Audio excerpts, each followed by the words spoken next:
मुच्यते। पूर्णस्य पूर्णमादाय पूर्णमेवावशिष्यते। ॐ शान्ति शान्ति शान्तिः।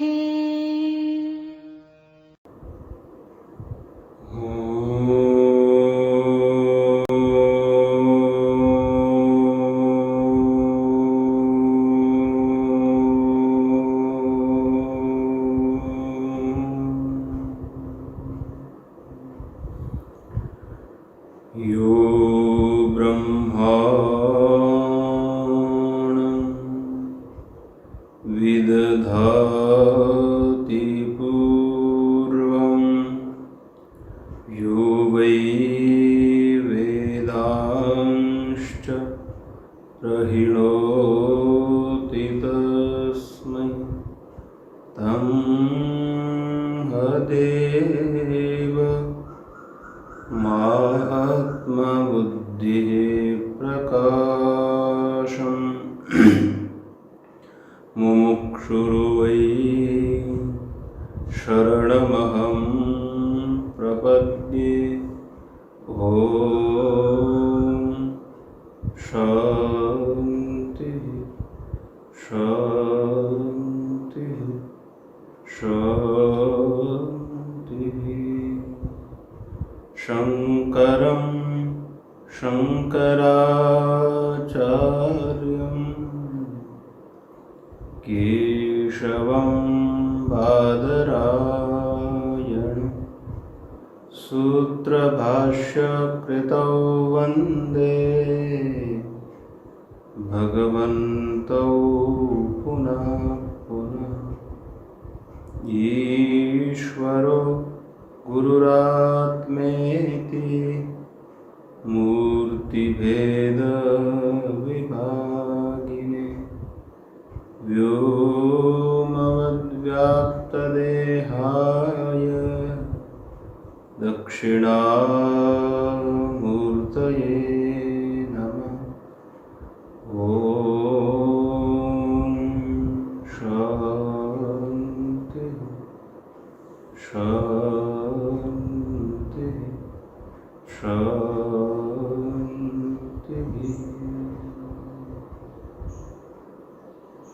2 मिनट भगवान नाम संकीर्तन करेंगे।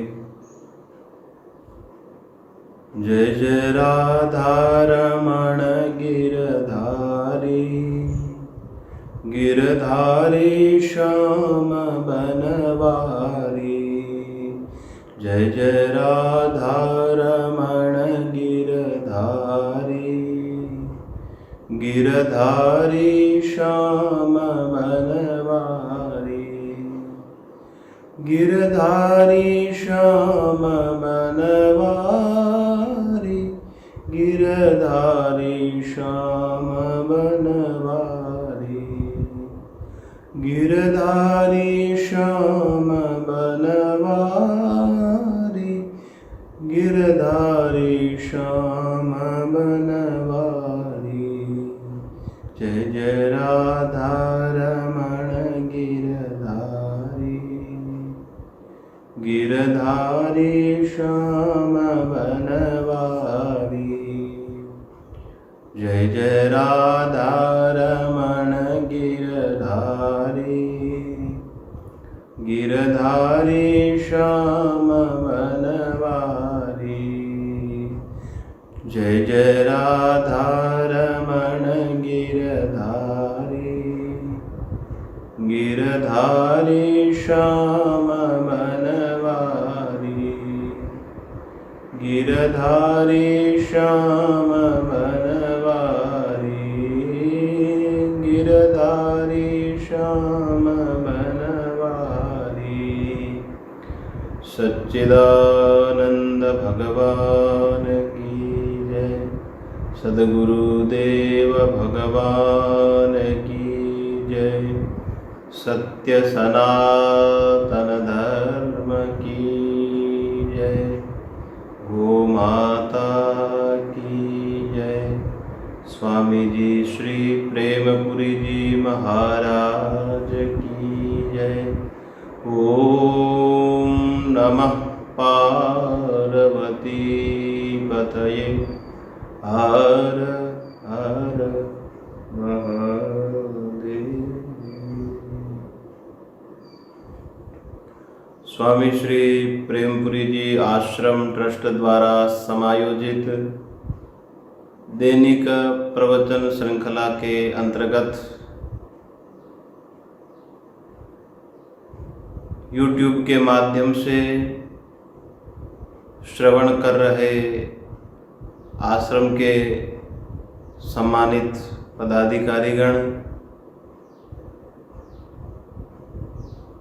एवं अन्य सभी मुमुक्षुजन, ब्रह्म विद्या का प्रसंग चल रहा है। यमराज नचिकेता को ब्रह्म विद्या का महत्व समझा रहे हैं कि हे नचिकेता, ये विद्या तो बहुत गूढ़ है और हर किसी के लिए देय नहीं है, हर किसी को प्राप्तव्य नहीं है। इसके लिए अधिकारी बनना पड़ता है। इस विद्या के लिए तुम पूर्ण योग्य अधिकारी हो। मैंने तुम्हारी भली भांति परीक्षा करके देख लिया है। तुम तो मेरे से भी महान हो। इसलिए नचिकेता, मैं तुमको ये आत्मविद्या का उपदेश देने जा रहा हूँ। यहाँ पर श्रेय मार्ग और प्रेय मार्ग के विषय में विचार हो रहा है। श्रेय मार्ग का जो वर्णन करता है उसी को आत्मविद्या प्राप्त होती है, और जो प्रेय मार्ग का वर्णन करता है उसको भौतिक सुख या लोक लोकांतर की प्राप्ति होती है। परंतु प्रेय मार्ग से प्राप्त जो फल है वो शाश्वत नहीं है, अनित्य फल है, और वहां पर पूर्ण आनंद की प्राप्ति नहीं है। कई प्रकार के क्लेश वहाँ पर भी विद्यमान रहते हैं, क्योंकि पीछे कर्म को अविद्या शब्द से कहा। अविद्या याच विद्येति ज्ञाता, और जहाँ पर अविद्या है उस अविद्या के स्वरूप को पतंजलि महर्षि बताते हैं। अविद्या अस्मिता राग द्वेष अभिनिवेश। जहाँ अविद्या होगी वहाँ पर तो अस्मिता, अस्तित्व की लड़ाई लड़ते हैं। मैं बड़ा, मेरा ज़्यादा अधिकार, अपने अहम को पुष्ट करने का, अपने अहंकार के लिए, अहम के स्वार्थ के लिए ही व्यक्ति मर मिटता है। राग, फिर अस्तित्व के लिए लड़ाई होती तो किसी के प्रति राग होता है, जो साथ देता है उसका उससे राग होता है, जो हमारे अहंकार की पुष्टि नहीं करता है वो उससे द्वेष होता है। इस प्रकार से कहा कि जहाँ पर अविद्या है वहाँ पर राग द्वेष आदि अवश्य रहेंगे ही रहेंगे। स्वर्ग प्राप्त होने पर भी वहाँ पर राग द्वेष रहते हैं। परंतु जो श्रेय मार्गी है उसके लिए कहा कि वो तो पूर्ण आनंद रहता है, वहाँ पर उसको किसी से राग द्वेष रहता ही नहीं। राग द्वेष कब रहता है? जब अपने से भिन्न हम मानते हैं, अपने स्वरूप से दूसरों को भिन्न समझते हैं, तो जो ही परायापन का भाव मन में आता है, दूसरे से मित्रता होती, राग द्वेष शत्रुता आती, क्रोध आदि आने लगते हैं। परंतु जब एकत्व बोध होता है,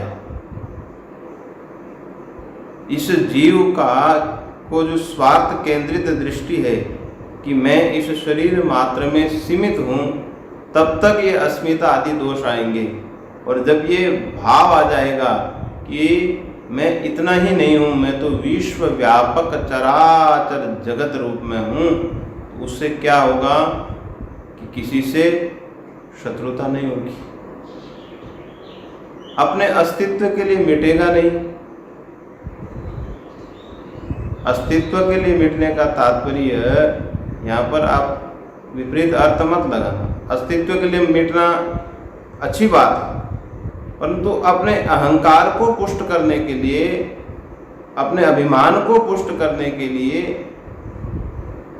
जो प्रयास करते हैं वो गलत है।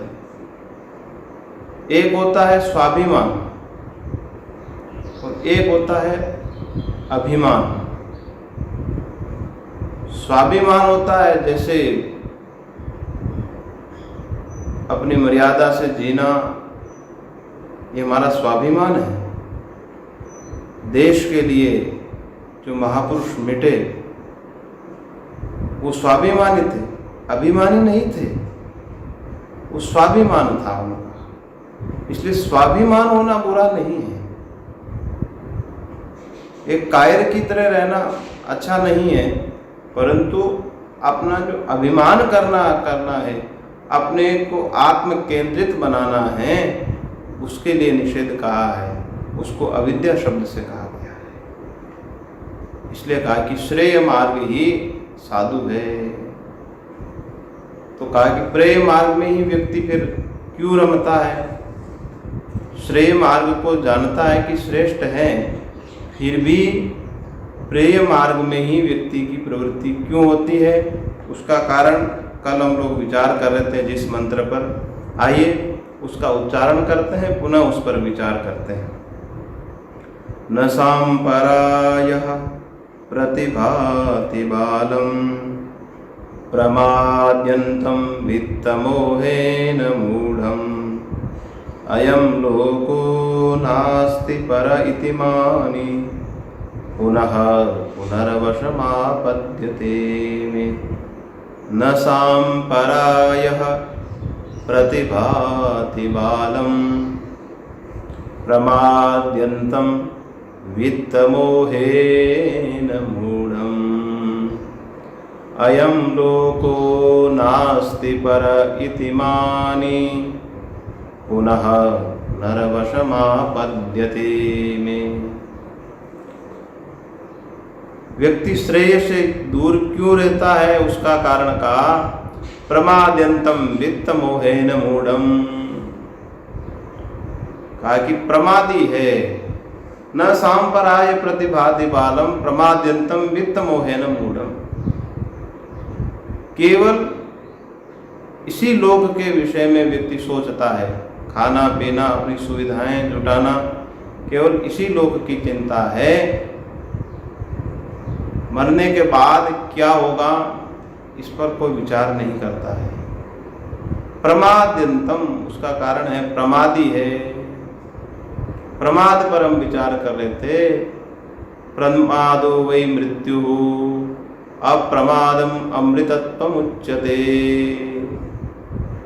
प्रमादो वै मृत्यु अहम ब्रवीमि, ऐसा धृतराष्ट्र सनत सुजात के संवाद में आता है कि प्रमाद ही मृत्यु है।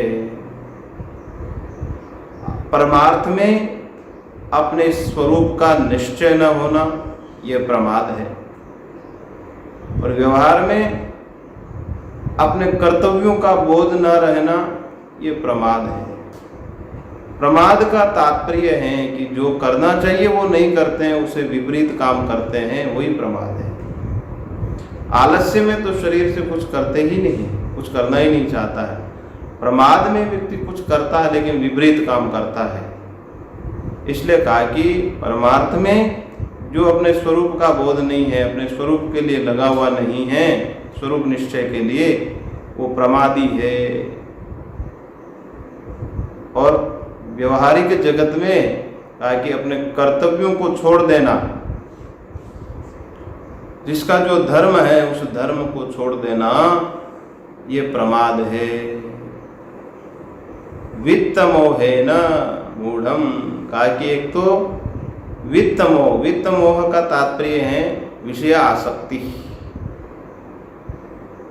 विषय आसक्ति में उलझा हुआ व्यक्ति प्रमादी बन जाता है, विपरीत काम करने लगता है। हमने सुना था कल ध्यायतो विषयान पुंसः संगस्तेषुपजायते संगात संजायते कामः कामात् क्रोधो भी जायते। एक विषय के प्रति व्यक्ति का पतन कैसे होता है विषय से, उसके लिए पूरी यात्रा का एक वृत्तांत भगवान ने गीता में सुनाया कि ध्यायतो विषयान पुंसः, किसी का संग किया, पहले संग नहीं करना चाहते थे लेकिन उस सामने वाले ने प्रयास करके हमको विषय का संग करवा दिया, नशे आदि में लगा दिया, या फिर गलत मर्यादा करने लगा, दुराचार करने लगा, झूठ बोलने लगा, चोरी करने लगा, जो भी विपरीत कर्म करने लगा किसी के संग से करने लग गया, तो उसका परिणाम क्या होता है? अब उसको ऐसी लत लग जाती है, ध्यायतो विषयान पुंसः, अब वो उसका चिंतन करता रहता है, वो विषय मुझे मिल जाए, अवसर पाते ही मैं उस विषय को प्राप्त कर लूँगा, उस पदार्थ को, भोग्य सामग्री को अवसर मिलते ही मैं प्राप्त कर लूँगा। और ध्यान करने के बाद फिर आसक्ति और गहरी होती है। जिसका हम ध्यान करेंगे उसका अभ्यास ज़्यादा होगा। सांसारिक प्रिय पदार्थों का हम ध्यान करते हैं तो हमारे मन में वही बैठ जाते हैं। फिर हम लोग कहते हैं महाराज ध्यान में मन नहीं लगता है, संसार सामने आता है। भाई संसार तो सामने आएगा ही। अत्यधिक ध्यान किसका हुआ हमारे भीतर? जिसका ध्यान होगा वही, उसी का संस्कार पड़ा हुआ है, वही फिर चिंतन चलता रहता है। और यदि सत्संग के माध्यम से यदि परमात्मा का ही ध्यान करते हैं, उनका ही चिंतन करते हैं, तो फिर आसक्ति भी उसी से होगी। अच्छी चीज से आसक्ति होना कोई बुरा नहीं है। मन को किधर न किधर तो लगाना ही पड़ेगा, जाएगा ये तो मन। तो इसको एक अच्छी धारा में मोड़ देना ये बुरा नहीं है। फिर कामना पैदा होगी, कामना पैदा होगी तो उसको पाने के लिए फिर वो धर्म अधर्म कर्तव्य सब भूल जाएगा, दूसरों का नुकसान हानि लाभ सब भूल जाएगा, केवल अपने शरीर के लिए ही उसको पाने का प्रयास करेगा। कुल की मर्यादा, अपने धर्म की मर्यादा सब भूल जाते हैं। क्यों? क्योंकि जब कामना पैदा हो जाती है तो फिर उसको पाने के लिए बुद्धि बिगड़ जाती है व्यक्ति की, धीरे धीरे उस व्यक्ति का पतन हो जाता है। जिसमें वो सुख मान के चल रहा था उसका रिजल्ट होता है कि बाद में उसका पतन हो जाता है। ऐसे कई उदाहरण हम देखते हैं। वित्त मोहे न मूढ़म, इस प्रकार से जो विषयों में लगा हुआ है, न सांपराय प्रतिभाति, वो फिर मरने के बाद क्या होगा, किस लोक में जाएगा, उसकी कोई चिंता नहीं करता है। प्रमाद्यंतम, कहा कि प्रमादी है, दूसरा प्रमादी है, जो करना चाहिए वो नहीं करता है। प्रमाद्यंतम वित्त मोहे न मूढ़म, विपरीत काम करता है। जैसे अपने स्वरूप के विषय में प्रमाद है, अभ्यास नहीं कर पाते हम लोग। प्रमाद अर्थात अपने स्वरूप का निश्चय ही नहीं हो पा रहा है और उससे विपरीत काम करते हैं। अपने शरीर को ही अहम मान करके हम व्यवहार कर रहे हैं, स्वरूप के विषय में कभी चर्चा ही नहीं करते हैं। ये है पारमार्थिक प्रमाद। महाभारत का एक श्लोक महापुरुष सुनाते हैं, अहनि अहनि भूतानि गच्छन्ति यमालयम। रात दिन लोग यमराज मर करके यमराज के द्वार पर जा रहे हैं, परंतु कभी विचार नहीं आता कि हमारी भी पंक्ति उसी में है, हम भी किसी न किसी लाइन में खड़े हैं, एक दिन नंबर आ जाएगा कभी भी। और आजकल तो और भी भरोसा नहीं रहा, जब से कोरोना काल आया किसका नंबर आ जाए ये मालूम नहीं है, उम्र का भी कोई लिहाज नहीं है, वृद्ध रह जाते हैं, जवान चले जाते हैं। अभी तो स्थिति ऐसी हो गई है, इसलिए जीवन का इस समय कोई भरोसा नहीं है। अहनि अहनि भूतानि गच्छन्ति यमालयम्, रात दिन लोग यमराज के द्वार पर पहुंच रहे हैं, मृत्यु को प्राप्त हो रहे हैं, परंतु शेषाः स्थावरम् इच्छन्ति, जो बचे हुए हैं वो सोचते हैं कि हम तो यहीं रहेंगे, सुरक्षित रहेंगे। स्थावरम् इच्छन्ति, हम तो यहीं रहना चाहते हैं और रहेंगे, ऐसा विचार आता है कि भाई हम बच भी गए तो 10, 20, 50 साल बाद फिर जाना पड़ेगा। आखिर ये स्थान छोड़ना तो पड़ेगा, जिस स्थान पर हमने कब्जा किया है, आसक्ति की है, वो स्थान नहीं छोड़ेंगे तो छुड़ा दिया जाएगा। इसका नियम है, हम संसार से कब्जा नहीं छोड़ते हैं तो यमराज अपने आप छुड़ा देते हैं जब टाइम आता है। हम कोई वृद्ध होना नहीं चाहते, फिर भी बुढ़ापा आ जाता है, बीमार होना नहीं चाहते, बीमारी आ जाती है। हमारा कंट्रोल नहीं है इस पर। जन्म मृत्यु जरा व्याधि, इसमें हमारा कंट्रोल नहीं है। उम्र के साथ शिथिलता आती है, हम तो बलवान बने रहना चाहते हैं लेकिन नहीं रह पाते हैं। धर्म है शरीर का और एक समय आता है यमराज पुनः पुनः वशमापद्यते में यमराज उठा करके ले जाते हैं। कहा कि जो वित्त मोह से मूढ़ है और प्रमादी है, पुनः पुनः वशमापद्यते में, कि वो आएगा तो आखिर मेरे ही द्वार पर, उसको तो मैं उठाऊंगा और इस संसार चक्र में कहाँ फेंकूंगा पता ही नहीं चलेगा। यमराज स्वयं कह रहे हैं पुनः पुनः वशमापद्यते में, बार बार वो मेरे चंगुल में ही फंसता है और फिर मैं उसको अपने कर्म के अनुसार इधर उधर फेंक देता हूं। इसलिए प्रमाद से बचना चाहिए। स्वरूप के विषय में जो हम प्रमाद करते हैं शरीर को लेकर के, अर्जुन को भी शरीर को लेकर के ही मोह था। भगवान ने कहा नैनम छिन्दन्ति शस्त्राणि नैनम दहति पावकः न चैनम क्लेदयन्त्यापो न शोषयति मारुतः अच्छेद्योऽयं दाह्योऽयम् अक्लेद्यो शोष्य एव च नित्यः सर्वगतस्ताणुरचलोऽयं सनातनः। भगवान अर्जुन को कहते हैं कि अर्जुन, तुम शरीर को लेकर के ही सब विचार कर रहे हो।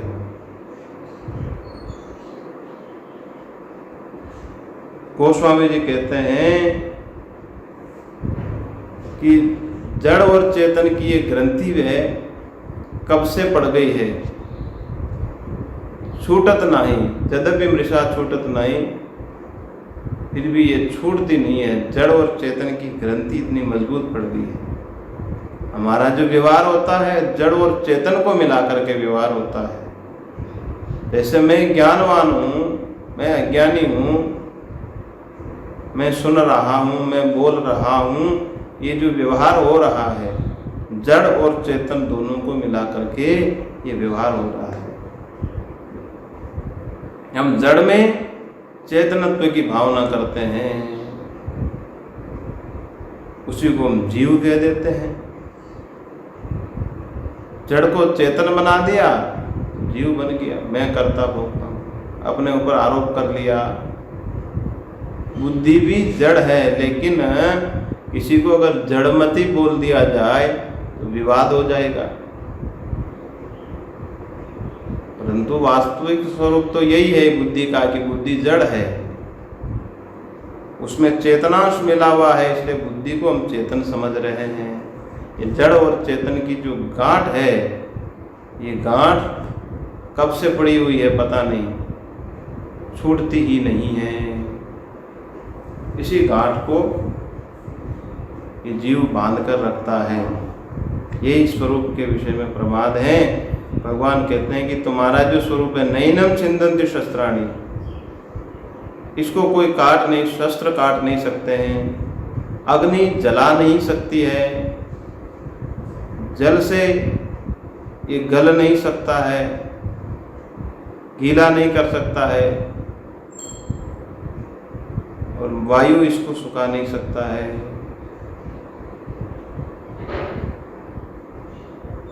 इसका मतलब ये निरवयव है। और शरीर को हम, सावयव शरीर को हम चेतन समझ रहे हैं, शरीर को तो हम काट भी सकते हैं, शरीर जलाया जा सकता है, गीला हो सकता है, सुखाया जा सकता है। भगवान कहते हैं कि ये तो इससे भिन्न है, अर्थात हमारे स्वरूप में ये दोष नहीं है, अछेद्य है, किसी से काट नहीं सकते इसको जलाया नहीं जा सकता है, बिल्कुल निर्लेप निर्विकार हमारा स्वरूप है। उसका बारंबार चिंतन करना चाहिए। स्वरूप निश्चय अगर नहीं भी होगा तो हमें आत्म शांति जरूर मिलती है। जब हम कभी बैठ कर के अपने आप का विचार करते हैं और सोचते हैं कि मैं तो व्यापक सत्ता का अंश हूँ, तदरूप ही हूँ, व्यापक रूप समझते ही विराट भावना हमारे हृदय के भीतर पैदा होती है। संकीर्णता, जो जीव संबंधी संकीर्णता है, वो निकलती है, एक व्यापक भावना प्रकट होती है। इसलिए कहा कि निरंतर आत्मचिंतन करने से बड़ी शांति मिलती है। प्रमाद्यंतम वित्तमोहेन मूढ़म्, और व्यवहार में प्रमाद तो प्राय हो जाता है।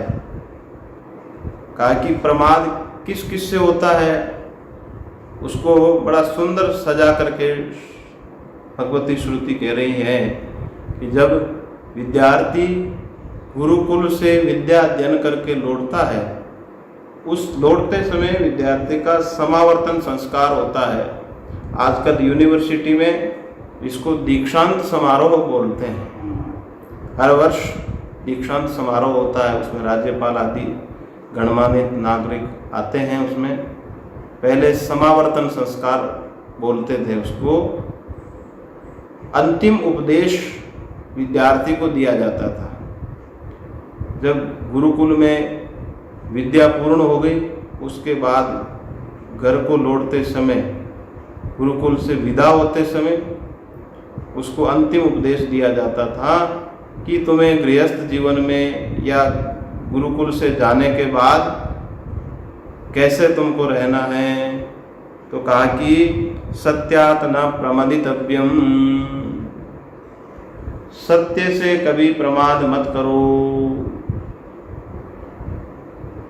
सदा सत्य बोलना चाहिए। सत्यम ब्रूयात् प्रियम ब्रूयात् मा ब्रूयात् सत्यम अप्रियम,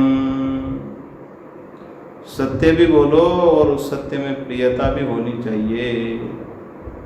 अनुद्वेगकरम वाक्यम सत्यम प्रियहितम चय, सत्य के साथ साथ कैसा व्यवहार होना चाहिए, अनुद्वेगकरम। कोई लोग बोलते हैं कि महाराज हम तो सत्य बोलते हैं और सत्य कटु होता है, ये सब जानते हैं। सत्य तो कड़वा होता है, सच बात सबको बुरी लगती है, परंतु उसको भी बोलने का ढंग है। शास्त्रों में बताया उसको कि सत्य को बोलने का भी एक तरीका है। अनुद्वेगकरम, किसी के मन में उद्वेग पैदा ना हो, इस प्रकार प्रयास करना चाहिए। हितकर होना चाहिए। सत्य से किसी का अगर बहुत बड़ा नुकसान हो रहा हो तो क्या झूठ बोलना चाहिए? झूठ तो नहीं बोलना चाहिए, लेकिन उसमें देश काल परिस्थिति को जरूर देखना चाहिए। श्रद्धेय अखंडानंद जी महाराज का दृष्टांत मुझे इस विषय पर बार बार स्मरण होता है। कहा कि सत्य में प्रियता और हितकर सत्य कैसे होता है, तो दृष्टांत से उन्होंने समझाया कि कोई नगर सेठ था, उसके एक पुत्र और एक पुत्री थी, और नगर में कोई भी धार्मिक सामाजिक काम हो सेठ से परामर्श के बिना नहीं हो सकता था। तो एक दिन बहुत बड़ी सभा हो रही थी सेठ जी की अध्यक्षता में। इतने में बाहर से कोई लड़का आया, सेठ जी सेठ जी सेठ जी, आपके लड़के ने ये अपराध कर दिया। अब भरी सभा में सेठ जी की इज्जत खराब। जो सम्मानित नागरिक हो इज्जत से बड़ा डरता है, इज्जत बिगड़ ना जाए कहीं। भरी सभा में जहाँ बड़े बड़े लोग बैठे हुए थे, सेठ जी कलंकित हो गए। लोग मन में सोचने लगे, रे हम तो सेठ को आदर्श मानते हैं, रोल मॉडल मानते हैं, सेठ जी के परिवार की तो स्थिति बिगड़ी हुई है। यहाँ पर महाराज जी कहते हैं कि वो उस बात सत्य थी, परंतु उस सत्य को एकांत में जाकर के घर पर जाकर भी बोला जा सकता था प्रेम से। उससे क्या होता? उससे ये होता कि सेठ जी का जीवन कलंकित नहीं होता, परिवार पर कोई लांछन नहीं लगता। एकांत में बोलने से उसको समझा सकते थे कि भाई तुम ये अपराध मत करो। अब सत्य में भी देश काल परिस्थिति तो देखना चाहिए कि किस समय बोलना हितकर होगा, और प्रियता तो होनी ही चाहिए। इसलिए कहा कि सत्य बोलना चाहिए, प्रिय सत्य बोलना चाहिए, किसी के मन में उद्वेग ना हो, इस प्रकार बोलना चाहिए, हितकर हो। सत्यात् न प्रमदितव्यम, ये प्रथम उपदेश है। समावर्तन संस्कार के समय प्रथम उपदेश देते हैं कि सत्य के विषय में कभी प्रमाद नहीं करना चाहिए। बहुत सारे लोगों की बात बात पर झूठ बोलने की आदत पड़ जाती है, शुरुआत ही झूठ से करते हैं। कहा कि इससे बचना चाहिए। कभी कभार हो जाता है, भूल से हो जाता है, या मजबूरी में कभी करना पड़ता है, संसार में अलग बात है, परंतु स्वभाव ही बन जाए झूठ बोलने का, ये बहुत गलत है। ताकि ये व्यवहार में बहुत बड़ा प्रमाद है। धर्मात् न प्रमदितव्यम, धर्म से प्रमाद नहीं करना चाहिए। शास्त्र का हम लोगों से कोई स्वार्थ नहीं है, परंतु शास्त्र कहते हैं कि भाई तुम कभी अपना धर्म मत छोड़ना। धर्म छोड़ देंगे तो समझ जाना कि इस लोक में रहते हुए हमारी मृत्यु हो गई, पशु जीवन को प्राप्त हो गए, और मरने के बाद भी पशु ही बनेंगे। जो इस जन्म में ही धर्म का पालन करते हुए देवता हो गया, तो मरने के बाद भी देवता ही बनेगा। आत्म साक्षात्कार कर लिया तो मरने के बाद भी वो भगवान ही बनेगा। इसलिए धर्म का डर बहुत जरूरी है। धर्म का अर्थात कर्तव्य का, धर्म का डर होगा तो हम किसी भी काम में प्रवृत्त होने से पहले विचार करेंगे। भीतर से यदि डर होगा, डर होना अच्छी बात है, धर्म का, व्यर्थ डर नहीं। इसलिए कहा कि धर्म से डरना चाहिए। स्वधर्मे निधनम श्रेय परधर्मो भयावह, अपने धर्म में मरना कल्याणकारी है। दूसरे का धर्म कितना भी सुख देने वाला हो, लेकिन भयावह, उससे भय ही पैदा होगा। कुशलात् न प्रमदितव्यम। देखिए, केवल शास्त्र अध्यात्म की बातें ही नहीं करता है, व्यवहार भी सिखाता है शास्त्र। व्यवहार में भी कुशल होना चाहिए। कुशलात् न प्रमदितव्यम, व्यवहार में भी कुशल होना चाहिए। जो परिवार में रहते हुए व्यवहार कुशल होगा उसका परिवार में कभी झगड़ा नहीं होगा, क्योंकि जब गुरुकुल से विद्यार्थी लौटता है उस समय तो गुरुकुल के संस्कार रहते हैं, परंतु जब संसार में आता है तो संसार में तो भांति भांति के लोग मिलते हैं। गुरुकुल में तो सब विद्यार्थी संस्कारित रहते हैं और सब अपनी मर्यादा का पालन करने वाले, गुरुकुलीय परंपरा का पालन करने वाले होते हैं, परंतु संसार में लौटने पर तो भांति भांति के लोग मिलते हैं। कितने लोगों से व्यवहार करना पड़ता है, सत्संगी भी मिलेगा, दुराचारी भी मिलेगा, नास्तिक भी मिलेगा, सबसे व्यवहार करना पड़ेगा। तो इसलिए भगवती श्रुति कह रही कुशलात् न प्रमदितव्यम, व्यवहार पक्ष की कभी उपेक्षा नहीं करनी चाहिए, व्यवहार में भी कुशल होना चाहिए। देखिए व्यवहारिक जीवन के लिए भी शास्त्र कहता है कि केवल अध्यात्म में हम लगे हुए हैं और व्यवहार अच्छा नहीं है हमारा, तो घर में ही शांति नहीं होगी। संसार में तो भांति भांति के लोग हैं भाई, व्यवहार कुशल होगा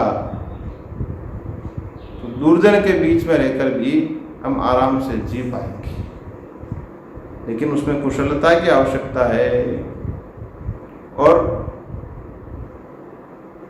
कई प्रकार के लोग मिलते हैं, कितने ही बहकाने वाले मिलते हैं, इसलिए उसमें प्रवृत्त होने से पहले सावधानी पूर्वक विचार करना चाहिए कि ये हमारे लिए पुण्यदायक होता है कि पाप पैदा करने वाला होगा, अच्छा है कि बुरा है। इसलिए इसके लिए भी बड़ी सावधानी की आवश्यकता है। व्यवहार में भी प्रवृत्त होने के लिए बहुत सावधानी की जरूरत है। कुशलात् न प्रमदितव्यम,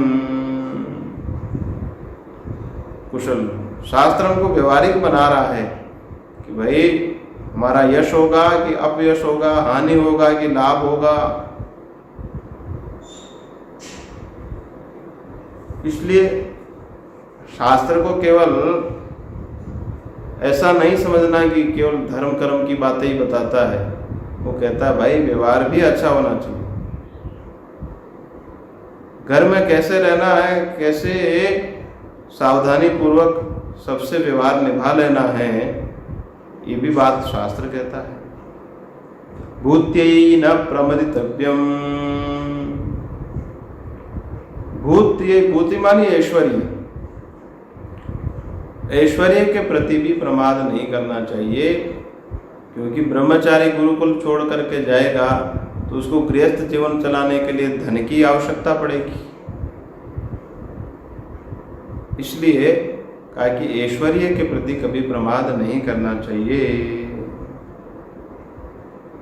ऐश्वर्य अर्थात अपना यश नहीं बिगाड़ना चाहिए, अपना मान सम्मान कभी नहीं बिगड़ना चाहिए, क्योंकि मान सम्मान रहेगा तो उसको अन्य धन आदि सब सामग्रियां प्राप्त होगी, जिसको हम बोलते हैं कि पेट बनाना। किसी की पेट ही बिगड़ जाएगी तो उस व्यापार करने वाला मान लो कोई व्यक्ति है तो फिर ग्राहक कैसे आएगा।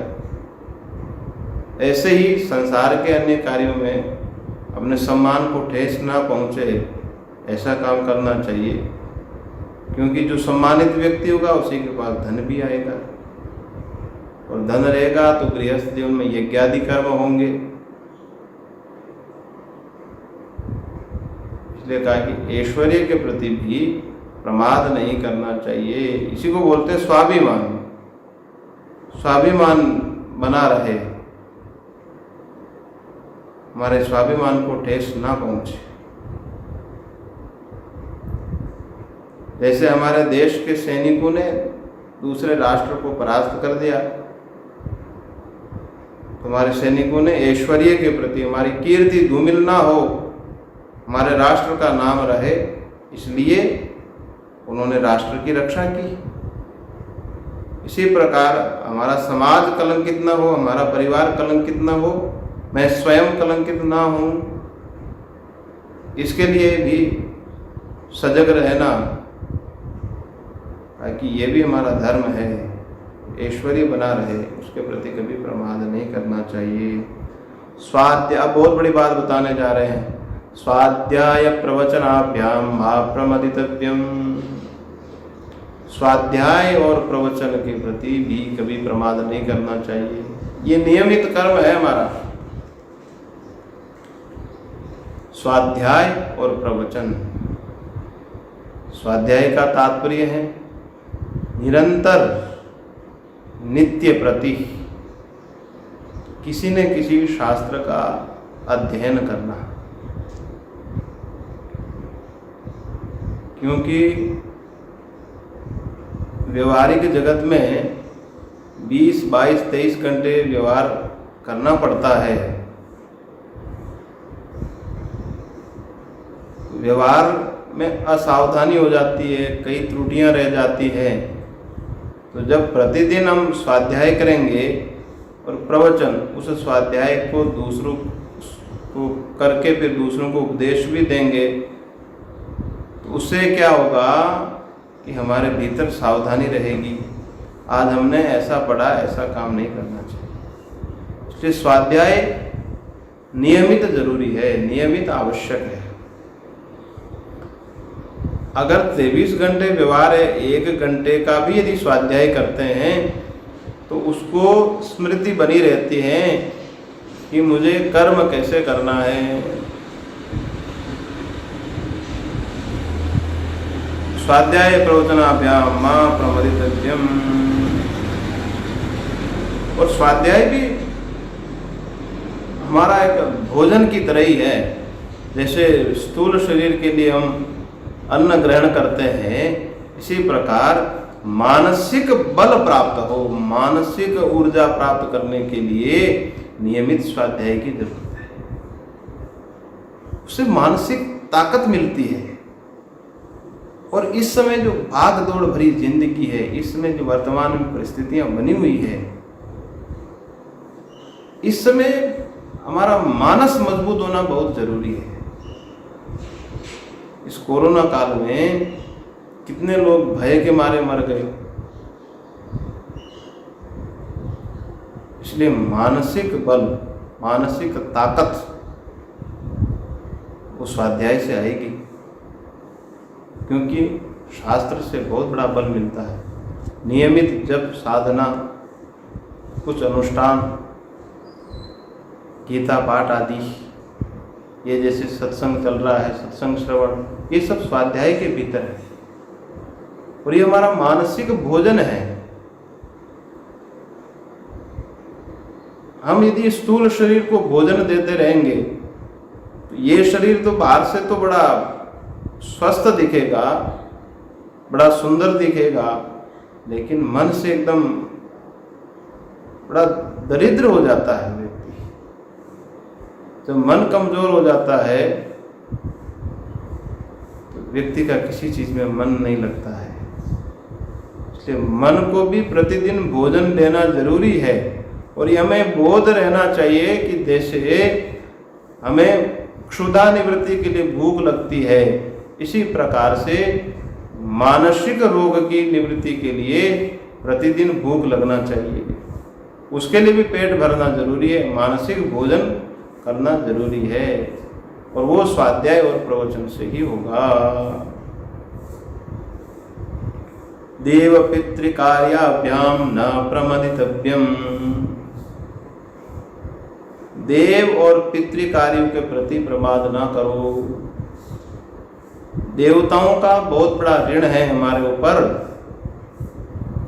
यज्ञादि कर्म करना है, देवताओं को आहुति देना है, और पितृकार्य, पितरों को श्राद्ध तर्पण आदि सब करना पड़ता है। उसके प्रति भी कभी प्रमाद नहीं करना चाहिए। प्रमाद क्यों होता है? वित्तमोहेन मूढ़म। विषयासक्ति के कारण प्रमाद हो जाता है, लोभ आ जाता है। पाप हो जाता है और हमें निरंतर यदि इन चीज़ों का ध्यान रखना है तो बहुत सावधानी की जरूरत है। 8 उपदेश दिए हैं। ब्रह्मचारी को गुरुकुल से लौटते समय कहा कि इन 8 चीज़ों पर कभी प्रमाद नहीं करना चाहिए। हमें अपने स्वरूप के विषय में भी कभी प्रमाद नहीं करना चाहिए। दृष्ट्वा जन्म जरा विपत्ति मरणम त्रासश्च नोत्पद्यते। जन्म जरा विपत्ति मरणम, प्रतिदिनम दृष्ट्वा, प्रतिदिन देख रहे हैं कि जन्म हो रहा है, व्याधियां आ रही है, मृत्यु हो रही है, फिर भी मन में कोई होश नहीं होता है। त्रासश्च नोत्पद्यते, इसलिए शास्त्र बार बार नियमित भोजन देता है हमको, मानसिक भोजन। इसका चिंतन करते रहो भाई कि मृत्यु एक दिन आएगी ही आएगी। उससे पूर्व में जो तैयारी करना है हम कर लें।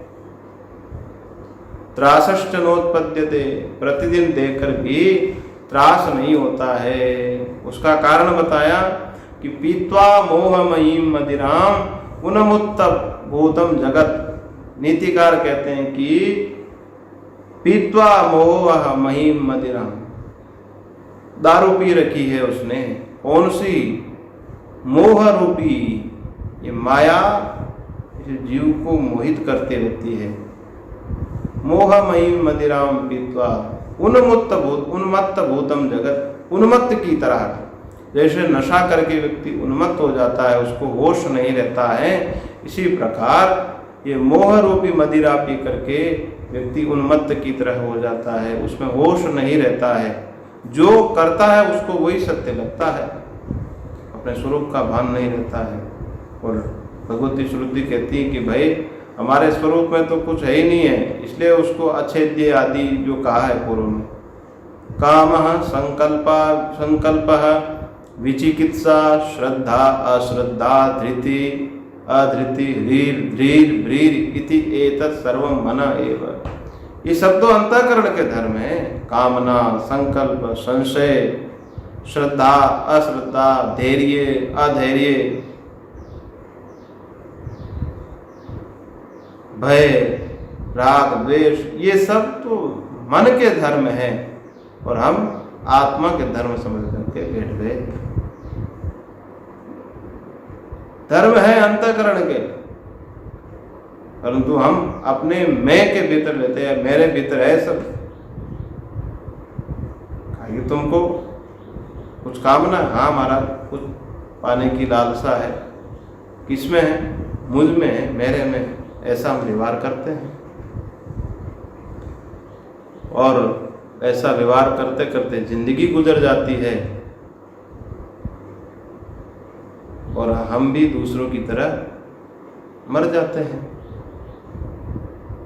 चाणक्य कहते हैं कि आयुषा क्षणा एकोपि सर्वरत्नैर्न लभ्यते।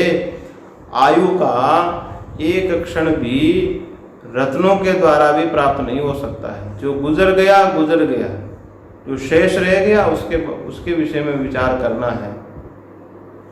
एक क्षण भी हम पुनः रत्न देकर भी प्राप्त नहीं कर सकते हैं। इस प्रकार से कहा कि भाई प्रेय मार्ग में क्यों प्रवृत्त होता है व्यक्ति और श्रेय में प्रवृत्ति क्यों नहीं होती, इसका कारण बताया और बताया कि अप्रमादी कैसे बनना है। ये जो 8 उपदेश दिए इसका ख्याल रखना चाहिए। स्वरूप के विषय में प्रमाद नहीं करना है, कर्तव्य के विषय में प्रमाद नहीं करना है। और इसमें सबसे प्रधान पॉइंट इसका जनक है विषयासक्ति। विषयासक्ति के कारण ही प्रमाद होता है। अब बार बार वही प्रश्न आते कि महाराज संसार में हैं तो विषय तो खाने के लिए भोजन तो चाहिए, रहने के लिए मकान चाहिए, वस्त्र चाहिए, रोटी कपड़ा मकान प्रसिद्ध है ही है, सबको चाहिए, लेकिन हमारा जीवन उसी के लिए हो जाता है, ये ठीक नहीं है। वो हमारे लिए हो सकते हैं, हमारे शरीर निर्वाह के लिए, लेकिन हमारा जीवन उसी के लिए नहीं, वही लक्ष्य नहीं है हमारा। उससे व्यवहार तो चलाना है, लेकिन लक्ष्य उसको नहीं बनाना है।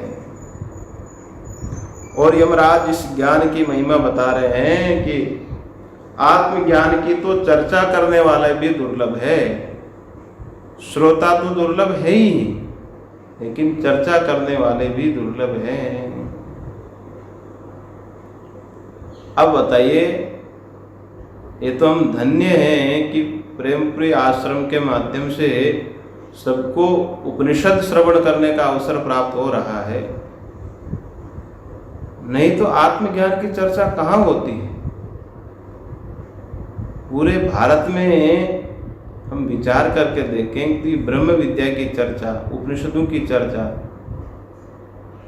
ये कोई गिन सकते हैं हम अंगुलियों पर, बहुत गिनी चुनी जगह रह गई है।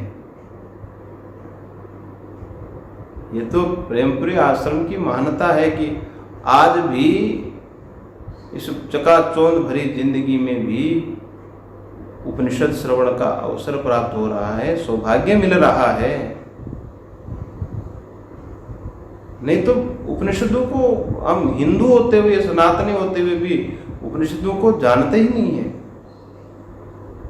मूल परंपरा से विच्छिन्न हो गए हैं।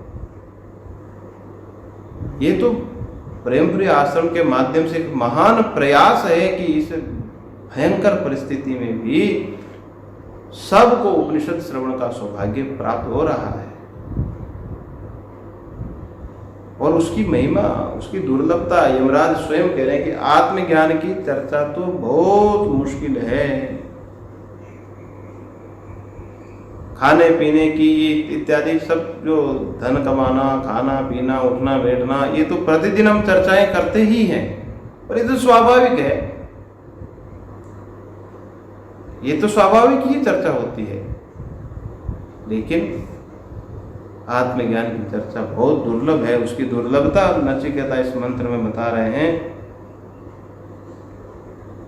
श्रवणायापि बहुभिर्यो न लभ्यः शृण्वन्तो बहवोऽयं न विद्युः आश्चर्यो वक्ता कुशलोऽस्य लब्धा आश्चर्यो ज्ञाता कुशलानुशिष्टः।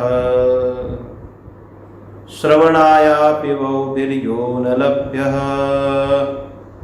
शृण्वन्तोऽपि बहवोऽयं न विद्युः आश्चर्यो वक्ता कुशलोऽस्य वक्ता लब्धा आश्चर्यो ज्ञाता कुशलानुशिष्टः। श्रवणायापि बहुभिर्यो न लभ्यः। ये आत्मज्ञान कितना दुर्लभ है कि बहुत सारों को श्रवण करने को भी नहीं मिलता है। श्रवणायापि बहुभिर्यो न लभ्यः। श्रवण भी बहुत सारों के द्वारा अलभ्य है, अप्राप्तव्य, प्राप्त ही नहीं, सुनने का अवसर ही नहीं मिलता है। कितना दुर्लभ है आत्मज्ञान। अगर वर्तमान में हम प्रेमपुरी आश्रम को छोड़ दें तो इसकी चर्चा कहाँ होती है? कई मंचों में होती है इसकी चर्चा, परंतु उसके अतिरिक्त आत्मज्ञान की चर्चा कौन करता है? कहीं मिलती ही नहीं है चर्चा, और वो भी परंपरागत तरीके से उपनिषद की चर्चा। वक्ता ही नहीं मिलते हैं, और वक्ता मिल भी जाए तो श्रवण करने वाले बहुत दुर्लभ है, क्योंकि ये विद्या हर किसी को प्राप्त नहीं हो सकती। इसके लिए तो बहुत बड़ा अधिकारी बनना पड़ता है, इसके लिए कई चीज़ों का त्याग करना पड़ता है। तो ये ज्ञान दुर्लभ है, इसलिए यमराज इतना समय ले रहे हैं उपदेश करने में। पहले इसकी दुर्लभता बता रहे हैं, ये क्यों प्राप्त नहीं हो सकता है, कितनी कीमत है इसकी। भाई बाजार में सामान बेचना हो, पहले उसकी कीमत, उसकी क्वालिटी बताना बहुत ज़रूरी है, तभी ग्राहक आकर्षित होगा। यहाँ यमराज उस ज्ञान की क्वालिटी बता रहे हैं, महिमा बता रहे हैं उसकी। उसकी कैसी महिमा है, उसकी महिमा समझ में आएगी तो फिर श्रवण के प्रति प्रवृत्ति होगी। और ये तो दुर्लभ, तो कठिन तो है, हर कोई तो इसका अधिकारी नहीं हो सकता है। गुह्यतम ज्ञान है। श्रवणायापि बहुवीर्यो न लभ्य है। बहुत सारे लोग तो चर्चा करने को भी उनको अवसर नहीं मिलता है, यदि मिल भी जाए तो उसके पात्र नहीं है, चर्चा नहीं करना चाहते हैं। हम लोग एक विचार करके देखें कि आत्मज्ञान की चर्चा में कितने लोग एकत्रित होते हैं, कितने लोग उसको सुनते हैं, परंतु यहीं पर ही प्रेमपुरी आश्रम में ही कोई चमत्कार की, दुनिया को प्राप्त कराने वाला कोई चमत्कारिक व्यक्ति आ जाए तो भीड़ लग जाएगी, बाहर रोड तक आदमी इकट्ठे हो जाएंगे,